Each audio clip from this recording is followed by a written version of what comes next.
ಆ 3ನೇ ಅಧ್ಯಾಯದ 40ನೇ ಶ್ಲೋಕ. ಇಂದ್ರಿಯಾಣಿ ಮನೋ ಬುದ್ಧಿ ಅಸ್ಯಾಧಿಷ್ಠಾನಮುಚ್ಯತೆ ಏತೈರ್ವಿಮೋಹ ಯತ್ಯೇಷ ಜ್ಞಾನಮಾವೃತ್ಯ ದೇಹಿನಂ. ಇಂದ್ರಿಯಾಣಿ ಮನಃ ಬುದ್ಧಿ ಅಸ್ಯ ಅಧಿಷ್ಠಾನಂ ಉಚ್ಯತೆ ಏತೈಃ ವಿಮೋಹ ಆವೃತ್ಯ ದೇಹಿನಂ. ಈಗ ನೋಡಿ, ಒಟ್ಟು ನಮ್ಗೆ ಈ ಹಿಂದಿನ 2 ಶ್ಲೋಕಗಳಿಂದ ಏನ್ ಗೊತ್ತಾಯ್ತು? ಒಬ್ಬ ಸಾಧಕನಿಗೆ ಶತ್ರುವಾದದ್ದು ಕಾಮ, ಅಂದ್ರೆ ಕೆಟ್ಟ ಬಯಕೆ, ಮತ್ತು ಕಾಮ ಏಷ ಕ್ರೋಧ ಏಷ ಕೋಪ. ಯಾರಲ್ಲಿ ಕೋಪವು ಮನೆ ಮಾಡಿರುತ್ತೋ, ಯಾರು ಕೋಪಿಷ್ಠರಾಗಿರುತ್ತಾರೋ ಅವರಿಗೆ ಸಮಾಜದಲ್ಲಿ ಸ್ಥಾನಮಾನಗಳು ಸಿಗೋದಿಲ್ಲ.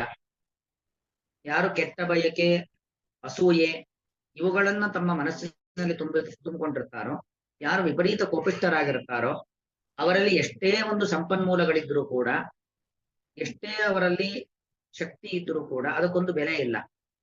ಇದ್ದದ್ದೆಲ್ಲವೂ ಕೂಡ ವ್ಯರ್ಥ. ಅಂದ್ರೆ ಕಾಮ ಮತ್ತು ಕ್ರೋಧ, ಕೆಟ್ಟ ಬಯಕೆ ಮತ್ತು ಕೆಟ್ಟ ಕೋಪ ಎಂಬುವಂಥದ್ದೇನಿದೆ, ಅದು ಮನುಷ್ಯನಲ್ಲಿ ಇದ್ದಂತ ಎಲ್ಲಾ ಸದ್ಗುಣಗಳನ್ನು ಕೂಡ ಏನು ಮಾಡಿಬಿಡತ್ತೆ? ನಾಶ ಮಾಡಿಬಿಡತ್ತೆ. ಅಡಿಕೆಗೆ ಹೋದವಾನ ಆನೆ ಕೊಟ್ಟರು ಬರೋದಿಲ್ಲ ಇದ್ದಂತೆ, ಆ ಕೆಟ್ಟ ಬಯಕೆಯಿಂದಾಗಿ, ಕೆಟ್ಟ ಕೋಪದಿಂದಾಗಿ ಅವರು ಮಾಡತಕ್ಕಂಥ ಕೆಲಸಗಳು, ಅವರು ಆಡ್ತಕ್ಕಂಥ ಮಾತುಗಳು, ಅವರ ಕೃತಿ ಜೀವನ ಪೂರ್ತಿ ಮರೀಲಿಕ್ಕಾಗೋದಿಲ್ಲ. ಹಾಗಾಗಿ ಒಬ್ಬ ಕೋಪಿಷ್ಠ ಅವನು ಯಾವತ್ತೂ ಕೂಡ ಏಕಾಂಗಿಯಾಗಿ ಬದುಕಬೇಕಾಗತ್ತೆ, ನಿರ್ಗತಿಕನಾಗಿ ಸಾಯ್ಬೇಕಾಗತ್ತೆ. ಇದೆಲ್ಲವೂ ಕೂಡ ನಾವು ಹಿಂದೆ ನೋಡಿರ್ತಕ್ಕಂಥದ್ದು. ಅಂತೂ ಕಾಮಕ್ರೋಧಗಳು, ಅದಕ್ಕೆ ಅಭಿಮಾನಿಯಾಗಿರ್ತಕ್ಕಂಥವನು ಯಾರು? ಕಾಲನೇಮಿ. ಅವನು ನಮಗೆ ನಿಜವಾದ ಶತ್ರು.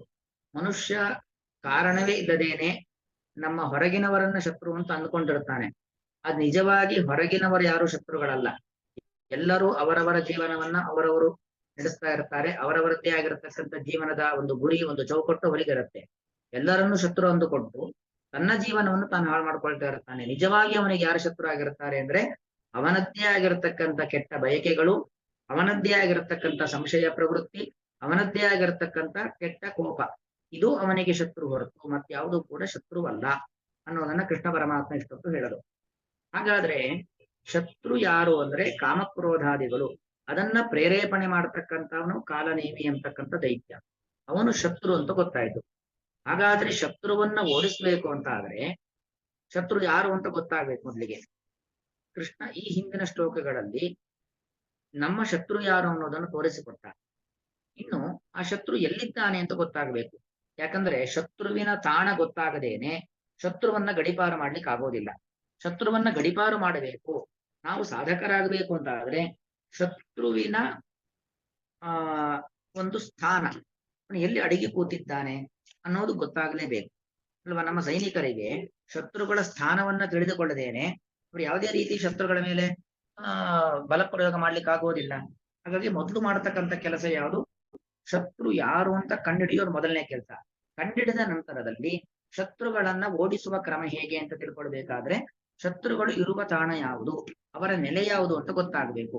ಅದಕ್ಕೆ ಕೃಷ್ಣ ಇಲ್ಲಿ ನಮ್ಮ ಕಾಲನೇಮಿ, ಕೆಟ್ಟ ಬಯಕೆ, ಅಸೂಯೆ, ಸಂಶಯ, ಕೋಪ ಇವುಗಳಿಗೆ ಅಭಿಮಾನಿಯಾಗಿರ್ತಕ್ಕಂಥ ಕಾಲನೇಮಿ ಎಲ್ಲಿದ್ದಾನೆ ಆ ಜಾಗವನ್ನ ನಮಗೆ ಹುಡುಕಿ ತೋರಿಸ್ತಾ ಇದ್ದಾನೆ. ಅಂದ್ರೆ ಶತ್ರು ಯಾರು ಅಂತ ತೋರಿಸಿಕೊಟ್ಟ, ಶತ್ರುವನ್ನ ಎಲ್ಲಿದ್ದಾನೆ ಅಂತ ತೋರಿಸಿಕೊಡ್ತಾ ಇದ್ದಾನೆ.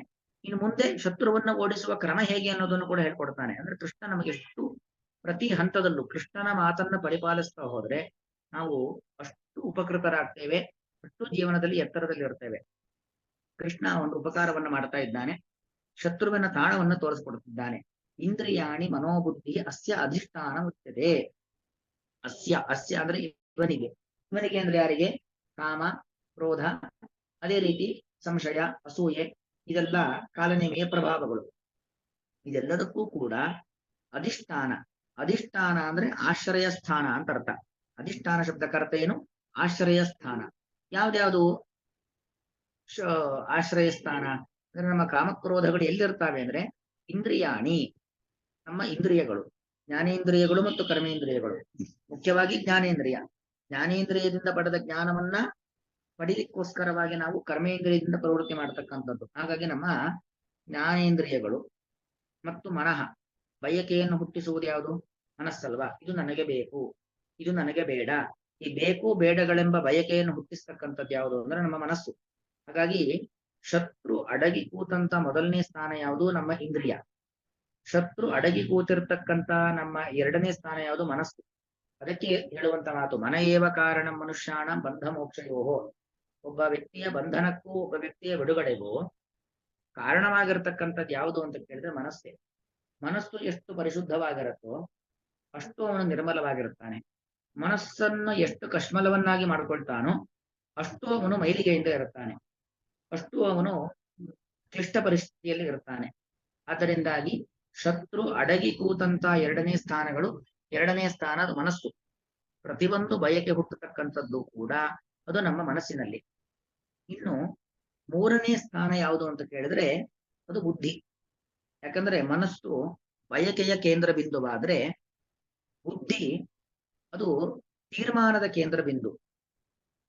ಇದು ನನಗೆ ಬೇಕು, ಇದು ನನಗೆ ಬೇಡ ಅನ್ನೋ ತೀರ್ಮಾನವನ್ನ ಮಾಡುವಂಥದ್ದು ಯಾವುದು? ಅದು ಬುದ್ಧಿ. ನಮಗೆ 100 ಬಯಕೆ ಹುಟ್ಟತ್ತೆ. 100 ಬಯಕೆಯನ್ನ ನಾನು ಪೂರೈಸಿಕೊಳ್ಳಿಕ್ಕಾಗಲ್ಲ ಅನ್ನೋದು ಎಲ್ಲರಿಗೂ ಗೊತ್ತು. ಆ 100 ಬಯಕೆಗಳಲ್ಲಿ ಯಾವೊಂದರನ್ನ ಪೂರೈಸಿಕೊಳ್ಳಬಹುದು, ಯಾವುದು ನನಗೆ ಹಿತ, ಯಾವುದು ನನಗೆ ಅಹಿತ ಅನ್ನೋದನ್ನ ತೀರ್ಮಾನ ಮಾಡುವಂಥದ್ದು ಯಾವುದು? ನಮ್ಮ ಬುದ್ಧಿ. ಆದ್ದರಿಂದಾಗಿ ಆ ಬುದ್ಧಿ ಅನ್ನೋದೇನಿದೆ ಅದು ತೀರ್ಮಾನವನ್ನ ತೆಗೆದುಕೊಳ್ಳಿಕ್ಕೆ ಬೇಕಾಗಿರತಕ್ಕಂಥ ಒಂದು ಸಾಧನ. ಹೇಗೆ ಮನಸ್ಸಿನಲ್ಲಿ ಬಯಕೆ ಹುಟ್ಟತ್ತೋ, ಹುಟ್ಟಿದ ಬಯಕೆಯಲ್ಲಿ ಯಾವುದು ಬೇಕು ಯಾವುದು ಬೇಡ ಅನ್ನೋದನ್ನ ತೀರ್ಮಾನ ಮಾಡತಕ್ಕಂಥದ್ದು ಯಾವುದಾಗಿರುತ್ತೆ? ಅದು ನಮ್ಮ ಬುದ್ಧಿ ಆಗಿರತ್ತೆ. ಹಾಗಾಗಿ ಇಂದ್ರಿಯಗಳು ಮೊದಲನೇದು, ಮನಸ್ಸು ಎರಡನೇದು, ಬುದ್ಧಿ ಮೂರನೇದು. ಇದು ಕಾಲನೇಮಿಗೆ ಅಧಿಷ್ಠಾನ, ಆಶ್ರಯ ಸ್ಥಾನ. ನೋಡಿ, ಆ ಕ್ರಮವು ತುಂಬಾ ನಿಖರವಾಗಿರುವಂಥದ್ದು. ಯಾಕಂದ್ರೆ ನೋಡಿ, ಮೊದಲು ನಾವು ಯಾವ್ದಾದ್ರು ಒಂದು ಕಡೆಗೆ ಹೋಗ್ಬೇಕು, ಅಥವಾ ಯಾವ್ದಾದ್ರು ಒಂದು ಮಾತನ್ನ ಆಡಬೇಕು, ಅಥವಾ ಯಾವುದನ್ನಾದ್ರೂ ನೋಡ್ಬೇಕು, ಯಾವುದನ್ನಾರು ಕೇಳಬೇಕು, ಯಾವುದನ್ನಾರು ತಿನ್ಬೇಕು, ಯಾವುದನ್ನಾರು ಮುಟ್ಟಬೇಕು, ಯಾವುದನ್ನಾರು ಆಘ್ರಾಣಿಸಬೇಕು, ಮೂಗಿನಿಂದ ಪರಿಮಳ ತೆಗೆದುಕೊಳ್ಬೇಕು. ಆಗ ಅದರ ಬಗ್ಗೆ ನಮಗೆ ರಾಗದ್ವೇಷ ಹುಟ್ಟತ್ತೆ. ಅಂದ್ರೆ ಒಂದ ಬೇಕು ಅಥವಾ ಬೇಡ ಅನ್ನೋದು ಹುಟ್ಟತ್ತೆ. ಅಂದ್ರೆ ನಮಗೆ ಬೇಕು ಬೇಡಗಳು, ಕಾಮ ಅಥವಾ ಕ್ರೋಧ ಹುಟ್ಟೋದಕ್ಕಿಂತ ಮುಂಚೆ ಮೊದಲು ನಮ್ಮ ಇಂದ್ರಿಯ ಪ್ರವೃತ್ತಿ ಮಾಡಬೇಕು. ನಮ್ಮ ಜ್ಞಾನೇಂದ್ರಿಯಗಳು ಕಣ್ಣು ಬಣ್ಣವನ್ನ ಗ್ರಹಣೆ ಮಾಡಬೇಕು, ಆಮೇಲೆ ಆ ಬಣ್ಣ ಬೇಕೋ ಬೇಡವೋ ಅಂತ. ಚರ್ಮ ಸ್ಪರ್ಶವನ್ನ ಗ್ರಹಣೆ ಮಾಡಬೇಕು, ಆಮೇಲೆ ಬೇಕೋ ಬೇಡವೋ ಅಂತ. ಹಾಗಾಗಿ ಇಂದ್ರಿಯಗಳು ಮೊದಲು ಪ್ರವೃತ್ತಿ ಆಗಬೇಕು. ಇಂದ್ರಿಯಗಳು ಪ್ರವೃತ್ತಿಯಾದ ನಂತರದಲ್ಲಿ ಆ ಇಂದ್ರಿಯಗಳು ಯಾವುದನ್ನ ನೋಡಿರತ್ತೆ ಅದು ನನಗೆ ಬೇಕು ಅನ್ನೋ ಬಯಕೆಯನ್ನು ಮನಸ್ಸು ಹುಟ್ಟಿಸತ್ತೆ. ಆ ಮನಸ್ಸು ಬಯಕೆಯನ್ನು ಹುಟ್ಟಿಸಿದ ಮೇಲೆ ಬುದ್ಧಿ ತೀರ್ಮಾನ ಮಾಡುತ್ತೆ, ಹೌದು ಅದು ಬೇಕೇ ಬೇಕು, ಅದನ್ನ ಪಡೆಯುವ ಪ್ರಯತ್ನ ಶತಾಯ ಗತಾಯ ಮಾಡೇ ಮಾಡ್ತೀನಿ, ಏನ್ ಬೇಕಾದ್ರೂ ಆಗ್ಲಿ ಅದು ಪಡೆದೇ ಪಡಿತೀನಿ ಅನ್ನೋ ತೀರ್ಮಾನವನ್ನು ಮಾಡುವಂಥದ್ದು ಯಾವುದು? ಬುದ್ಧಿ. ಹಾಗಾಗಿ ಮೊದಲು ಇಂದ್ರಿಯಗಳು ವಿಷಯ ಪದಾರ್ಥಗಳ ಕಡೆಗೆ ಹೋಗಿ, ವಿಷಯ ಪದಾರ್ಥಗಳು ಯಾವುದು? ರೂಪರಸ ಗಂಧ ಸ್ಪರ್ಶ ಇರುವಂತಹ, ಬಣ್ಣ ಇರುವಂತಹ, ರುಚಿ ಇರುವಂತಹ, ಸ್ಪರ್ಶ ಇರುವಂತಹ ವಸ್ತುಗಳು ಯಾವುದು ಅನ್ನೋದನ್ನ ನೋಡುವಂಥದ್ದು, ಗಮನಿಸುವಂಥದ್ದು ಇಂದ್ರಿಯಗಳು. ಇಂದ್ರಿಯಗಳು ತಿಳಿದದ್ದನ್ನ ಬಯಸುವಂಥದ್ದು ಅದು ಮನಸ್ಸು. ಮನಸ್ಸು ಬಯಸಿದ್ದನ್ನ ಬೇಕೇ ಬೇಕು ಅನ್ನೋ ತೀರ್ಮಾನ ಮಾಡಿಕೊಳ್ಳತಕ್ಕಂಥದ್ದು, ಅಥವಾ ಬೇಡವೇ ಬೇಡ ಅನ್ನೋ ತೀರ್ಮಾನ ಮಾಡಿಕೊಳ್ಳುವಂಥದ್ದು ಬುದ್ಧಿ. ಅದಕ್ಕೆ ಕೃಷ್ಣ ಹೇಳಿದ ಮೊದಲಿಗೆ ಇಂದ್ರಿಯ, ಎರಡನೇದು ಮನಸ್ಸು, ಮೂರನೇದು ಬುದ್ಧಿ. ಇದು ಅಸ್ಯ ಅಧಿಷ್ಠಾನ ಮುಚ್ಚತೆ. ಇದು ಈ ಕಾಲನೇಮಿಗೆ ಅಂದ್ರೆ ನಮ್ಮಲ್ಲಿ ಇರತಕ್ಕಂಥ ಕಾಮಕ್ರೋಧಾದಿಗಳಿಗೆ ಅದು ಅಧಿಷ್ಠಾನವಾಗಿರುವಂಥದ್ದು, ಆಶ್ರಯ ಸ್ಥಾನವಾಗಿರುವಂಥದ್ದು. ಅಂದ್ರೆ ನಮ್ಮ ಶತ್ರುವಿಗೆ ಅಧಿಷ್ಠಾನ ಯಾರು? ನಮ್ಮದೇ ಮನಸ್ಸು, ನಮ್ಮದೇ ಇಂದ್ರಿಯ, ನಮ್ಮದೇ ಬುದ್ಧಿ, ಹೊರತು ಬೇರೆ ಯಾರು ನಮಗೆ ಶತ್ರುಗಳಲ್ಲ. ನಮ್ಮ ಇಂದ್ರಿಯ, ನಮ್ಮ ಮನಸ್ಸು, ನಮ್ಮ ಬುದ್ಧಿ ಇದೇ ನಮಗೆ ಶತ್ರು ಅನ್ನೋದನ್ನ ಅಲ್ಲೇ ನಮ್ಮ ಶತ್ರು ಅಡಗಿ ಗೊತ್ತಿದ್ದಾನೆ, ಹೊರತು ಸುಮ್ಮನೆ ಹೊರಗೆ ಯಾರೋ ಶತ್ರುಗಳಿದ್ದಾರೆ, ಅವರು ನನಗೆ ಶತ್ರು, ಇವರು ನನಗೆ ಶತ್ರು ಅಂತ ಅಂದುಕೊಂಡು ನಮ್ಮ ಜೀವನವನ್ನು ನಾವು ಹಾಳು ಮಾಡಿಕೊಳ್ಳುವಂತ ತಪ್ಪು. ನಮ್ಮನ್ನು ನಾವು ನೋಡಿಕೊಂಡು ನಮ್ಮೊಳಗಿನ ಶತ್ರುವನ್ನ ಓಡಿಸುವ ಪ್ರಯತ್ನವನ್ನ ಮಾಡಬೇಕು ಅನ್ನೋದು ಅಭಿಪ್ರಾಯ. ಏತೈಹಿ ವಿಮೋಹಯತಿ ಏಷಃ ಜ್ಞಾನಮಾವೃತ್ಯ ದೇಹಿನಂ. ಏಷಃ ಈ ಕಾಲನೇಮಿ ಇದ್ದಾನಲ್ಲ, ಏತೈಹಿ, ಏತೈಹಿ ಅಂದ್ರೇನು? ಇವುಗಳಲ್ಲಿ ಇದ್ದವನಾಗಿ ಅಂತ ಅರ್ಥ. ಆ ಕಾಲನೇಮಿ ಕಾಮಕ್ರೋಧಾದಿಗಳಿಗೆ ಅಭಿಮಾನಿಯಾದಂತ ದೈತ್ಯ ನಮ್ಮ ಜ್ಞಾನೇಂದ್ರಿಯಗಳಲ್ಲಿ, ನಮ್ಮ ಕರ್ಮೇಂದ್ರಿಯಗಳಲ್ಲಿ, ನಮ್ಮ ಮನಸ್ಸಿನಲ್ಲಿ, ನಮ್ಮ ಬುದ್ಧಿಯಲ್ಲಿ ಇದ್ದವನಾಗಿ, ಏತೈಹಿ ಸಂಸೃಷ್ಟೈಹಿ ಇವುಗಳ ಸಂಬಂಧವನ್ನು ಹೊಂದಿ ಜ್ಞಾ ಜ್ಞಾನಂ ಆವೃತ್ಯ ದೇಹಿನಂ ವಿಮೋಹಯತಿ ಏಷಃ. ಜ್ಞಾನಂ ಆವೃತ್ಯ. ಜ್ಞಾನ ಅಂದ್ರೇನು? ತಿಳುವಳಿಕೆ. ತಿಳುವಳಿಕೆ ಅಂದ್ರೇನು? ಓದಿ ತಿಳಿದಿರುತ್ತೇವೆ, ನೋಡಿ ತಿಳಿದಿರುತ್ತೇವೆ, ಕೇಳಿ ತಿಳಿದಿರುತ್ತೇವೆ, ನಮ್ಮ ಇಷ್ಟು ದೀರ್ಘಕಾಲದ ಜೀವನದಲ್ಲಿ ನಮ್ಮ ಅನುಭವದಿಂದ ತಿಳಿದಿರುತ್ತೇವೆ. ಯಾವುದು ಒಳ್ಳೇದು, ಯಾವುದು ಕೆಟ್ಟದ್ದು, ಯಾವುದು ಬೇಕು, ಯಾವುದು ಬೇಡ, ಹೇಗಿರಬೇಕು, ಹೇಗಿರಬಾರದು, ಏನ್ ಮಾತಾಡಬೇಕು, ಏನ್ ಮಾತಾಡಬಾರದು, ಎಲ್ಲವನ್ನೂ ಕೂಡ ತಿಳಿದಿರುತ್ತೇವೆ. ಆದರೆ ಅದೇನ್ ಮಾಡ್ಬಿಡತ್ತೆ, ಜ್ಞಾನಂ ಆವೃತ್ಯ. ನಮ್ಮ ಆ ತಿಳುವಳಿಕೆ ಅನ್ನೋದೆಲ್ಲ ಒಂದ್ ಕಡೆ ಇರತ್ತಲ್ವಾ, ತಿಳುವಳಿಕೆಯನ್ನ ಪೂರ್ತಿ ಆವರಿಸಿ ಬಿಡತ್ತೆ. ಈಗ ನಿಮ್ಮ ಮುಂದೆ ಬೆಳಕಿದೆ, ಆ ಬೆಳಕಿನ ಬಲ್ಪಿಗೆ ಒಂದು ಬುಟ್ಟಿ ಅಥವಾ ಒಂದು ಬಟ್ಟೆ ಹಾಕ್ಬಿಡಿ, ಬೆಳಕು ಹೊರಗೆ ಬರೋದೇ ಇಲ್ಲ. ಹಾಗೆ ನಿಮ್ಮ ತಿಳುವಳಿಕೆ ಎಂಬ ಒಂದು ಬಲ್ಬ್, ಪ್ರಕಾಶಮಾನವಾದಂತ ಒಂದು ಬಲ್ಬ್ ನಮ್ಮೊಳಗೆ ಇದೆ, ನಮ್ಮ ದೇಹದ ಒಳಗಡೆ, ನಮ್ಮ ಮೆದುಳಿನ ಒಳಗಡೆ ಇದೆ. ಈ ಕಾಲನೇಮಿ ಮೊದಲೇ ಏನ್ ಮಾಡ್ಬಿಡ್ತಾನೆ ಅಂದ್ರೆ, ಯಾವುದು ಬೆಳಕು ಕೊಡುವಂತ ಒಂದು ಬಲ್ಬ್ ಇದೆಯಲ್ಲ ಅದನ್ನು ಮೊದಲು ಮುಚ್ಚಿಬಿಡ್ತಾನೆ. ಕಳ್ಳರು ಮೊದಲು ಏನ್ ಮಾಡ್ಬಿಡ್ತಾರೆ, ಕದಿಲಿಕ್ಕೆ ಬರತಕ್ಕಂಥವ್ರು ಮೊದಲು ಬೆಳಕನ್ನು ತೆಗೆದು ಬಿಡುತ್ತಾರೆ, ಆಮೇಲೆ ಅವ್ರ ಕೆಲಸ ಮುಂದುವರಿಸ್ಕೊಂಡು ಹೋಗ್ತಾರೆ. ಕತ್ತಲೆ ಅವರಿಗೆ ಬೇಕು. ಹಾಗೆ ಈ ಕಾಲನೇಮಿಗೆ ಬೇಕಾದದ್ದು ಯಾವುದು? ಕತ್ತಲೆ. ಕತ್ತಲೆ ಬೇಕು. ಕತ್ತಲೆ ಬೇಕು ಅಂತ ಆದ್ರೆ ಕತ್ತಲೆಯನ್ನು ಸೃಷ್ಟಿ ಮಾಡೋದು ಕಷ್ಟ. ಕತ್ತಲೆ ಅಂದ್ರೆ ಏನು? ಬೆಳಕನ್ನು ಓಡಿಸ್ಬಿಟ್ರೆ ಅದೇ ಕತ್ತಲೆ. ಸೂರ್ಯ ಆ ಕಡೆಗೆಲ್ಲ ಹೋದ ಅಂದ್ರೆ, ಪಶ್ಚಿಮ ದಿಕ್ಕಿಗೆ ಸೂರ್ಯ ಹೋದ ಅಂತ ಆದ್ರೆ ಅವಾಗ ನಮ್ಗೆ ಏನಾಗತ್ತೆ, ಅದೇ ನಮ್ಗೆ ಬೆಳಕನ್ನ ತಂದು ಕೊಡತಕ್ಕಂಥದ್ದು.